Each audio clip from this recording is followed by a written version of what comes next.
અને નગરપાલિકાઓના ચેક વિતરણ સમારોહ બાદ પ્રવક્તા મંત્રી જીતુ વાઘાણીએ પ્રતિક્રિયા આપી હતી। તેમણે જણાવ્યું કે વર્ષ 2005થી શરૂ થયેલી વિકાસની આ ઉજવણી હેઠળ આજે રાજ્યની મહાનગરપાલિકાઓ અને નગરપાલિકાઓને ₹3,850 કરોડના ભંડોળના ચેક અર્પણ કરવામાં આવ્યા છે।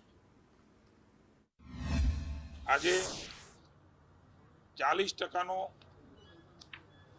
ઐતિહાસિક વધારો એ 24-25 ને 25-26 માં છે।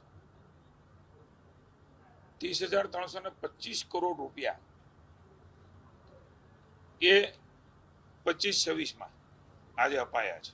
નવી મહાનગરપાલિકાઓ બની છે, નવા પદાધિકારીઓ પણ છે, એમને પણ માનનીય મુખ્યમંત્રી છે શુભકામના આપીને ક્વોલિટી કામ થાય, સમગ્ર રાજ્યમાં સીસી રોડ બને। આ રકમ તો માત્ર બજેટ હેડ ઉપરાંત પણ માનનીય મુખ્યમંત્રી છે ભરોસો આપ્યો છે રાજ્યની જનતાને।